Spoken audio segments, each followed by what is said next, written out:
तो भाई साहब OnePlus वालों ने जो है वो कर दी है OnePlus पैड की pre booking date announce. It's going to be April 10 by the way. और मैं शायद उस वाली चीज को ही प्री बुक कराऊंगा जब मुझे उसकी एक्चुअल प्राइस जो है वो पता पड़ेगी, जो कि OnePlus वालों ने अभी तक OnePlus पैड के बारे में नहीं बताई है। हालांकि इसकी रूमर्ड प्राइस जो है वो 39,999 की है। 40,000 का ये वाला टैबलेट जो OnePlus रिलीज कर रहा है उसके स्पेसिफिकेशंस के अंदर तो दम है, लेकिन यहाँ पे लोगों को जो है वो बहुत ज्यादा है कंफ्यूजन, जिस कंफ्यूजन को इस वाली वीडियो के अंदर मैं क्लियर कर दूंगा और शायद से उसके बाद आप इसको प्री बुक नहीं करवाओगे। तो पिछली वाली वीडियो जो मैंने OnePlus पैड के बनाई थी उसके अंदर मैंने इंडिया का गलत मैप जो है वो यूज कर लिया था, सॉरी अबाउट इट। और उस वाली वीडियो के अंदर मैंने OnePlus पैड को जो है वो Apple iPad से जो है वो कंपेयर करा था कि कैसे मात्र 3,000 रुपए ज्यादा के अंदर आपको जो है वो वे बेटर डील जो है वो देखने को मिल रही है। और उसके अंदर एक मैंने कमेंट करके बोला है कि Apple iPad जो है वो सही वगैरह है, लेकिन उसमें सिर्फ जो है वो वाईफाई आता है, इसलिए OnePlus pad is good to go, and which seems like a really blunder mistake from my side, क्योंकि मुझे नहीं पता था कि OnePlus पैड के अंदर जो है वो सिम कार्ड के ऑप्शन भी आ रहे हैं। सो आई चेक्ड एंड मुझे पता पड़ा कि OnePlus पैड के अंदर कोई सा भी सिम कार्ड का ऑप्शन नहीं है, मतलब कि मेन साइड के ऊपर जो है वो कहीं से कहीं तक सिम कार्ड का मेंशन नहीं है कनेक्टिविटी वाले सेक्शन के अंदर। तो मुझे नहीं पता कि इस वाले बंदे को कैसे पता पड़ा कि OnePlus पैड के अंदर जो है वो सिम कार्ड आएगा।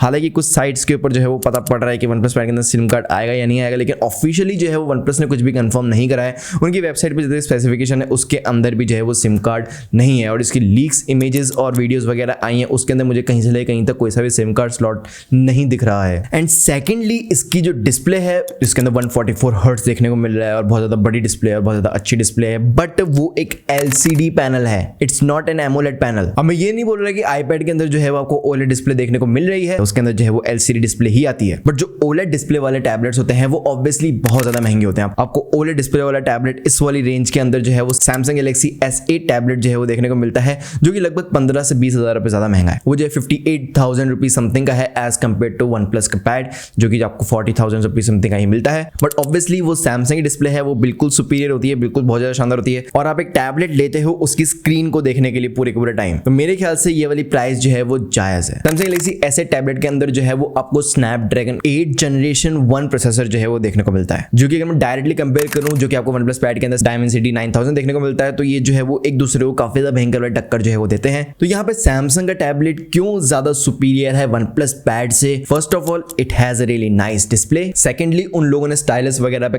काफी ज्यादा लंबा जो है वो काम करा है, तो उन्होंने स्पेसिफिक एप्स बनाया स्टाइलस वगैरह यूज करने के लिए, जो कि बहुत ज्यादा अच्छे होंगे। बस यहाँ पे डाउन साइड जो है वो यही है कि प्राइस जो है वो इसकी थोड़ी सी ज्यादा है। अगस्त के अंदर जो है वो Samsung Galaxy Tab S9 भी आने वाला है, जो कि ऑब्वियसली Dimensity 9000 से ज्यादा ताकतवर होगा, बट वो महंगा भी होगा। सो अगेन अपना कंसर्न जो है वो इसी चीज पे आता है कि क्या ये OnePlus पैड जो है वो मल्टीटास्किंग के अंदर Apple iPad जितना या फिर Samsung जितना जो है वो एफिशिएंट होगा या फिर नहीं होगा? And the answer is literally no, नहीं होगा। Samsung के टैबलेट्स पूरा डेक्स इकोसिस्टम जो है वो सपोर्ट करते हैं, वो आपके डिस्प्लेस वगैरह से जो है वो कनेक्ट हो जाते हैं। OnePlus पैड का ऐसे कोई सही स्पेसिफिकेशन नहीं है जो कि बोल रहा है कि ये जो है वो डिस्प्लेस वगैरह से जो है वो कनेक्ट होकर आपको एक तरीके से डेस्कटॉप वाला वर्क स्टेशन जो है वो प्रोवाइड करेगा। इसके जैसे iPads का जो है वो पूरा का पूरा इकोसिस्टम चलता है, जो कि मैंने पहले वाली वीडियो के अंदर जो है वो एक्सप्लेन करा था, वो आपको दूर दूर तक जो है वो देखने को नहीं मिल रहा है। हालांकि OnePlus वाले बोल रहे हैं कि ये जो है वो वर्क करेगा OnePlus की एसेसरीज के साथ में, आपके कंपैटिबल फोन्स जो है वो चलने चाहिए, आपके पास OnePlus का फोन होना चाहिए विद लेटेस्ट सॉफ्टवेयर ऑब्वियसली, और उसके बाद ये नॉर्मल कमांड्स वगैरह जो है जैसे ही कॉपी पेस्ट वगैरह जो है वो यूज करेगा। बट OnePlus के फोन्स जो लोग लेते हैं मैक्सिमम वो लोग उसके अंदर OnePlus का सॉफ्टवेयर यूज नहीं करते हैं, वो लोग जो है वो कस्टम रोम्स यूज करते हैं, including my self. OnePlus is just good for hardware but not known for their software. आजकल पहले Oxygen OS जो है बहुत अच्छा था, अब जो है वो लोग हगने लग गए उसके अंदर। साथ ही साथ इस वाले प्राइस पॉइंट के अंदर ये लोग अगर AMOLED डिस्प्ले दे देते तो ये जो है वो गरम गरम कचौड़ियों की तरह बिकता, बट ऐसा OnePlus नहीं कर रहा है। तो सब लोग जो है वो इसकी प्राइस को लेके, इसकी इंटरनेट कनेक्टिविटी को लेके और साथ ही साथ इसकी डिस्प्ले को लेके जो है वो थोड़ा सा परेशान है। ऑफिशियल स्पेसिफिकेशंस में कहीं से ले कहीं तक OLED का नाम नहीं है, वहां पे जो है साफ LCD लिखा हुआ है। सिम कार्ड जो है वो लोगों को परेशान कर रही है कि इसके अंदर जो है वो 5G कनेक्टिविटी आएगी या फिर नहीं आएगी, क्योंकि OnePlus अगर इसको स्टूडेंट्स पे फोकस कर रहा है तो फिर उनको जो है वो सिम कार्ड का ऑप्शन देना चाहिए। स्टूडेंट्स की हॉस्टल्स वगैरह में वाईफाई का ऑप्शन जो है वो इतना ज्यादा नहीं होते हैं, so they want the really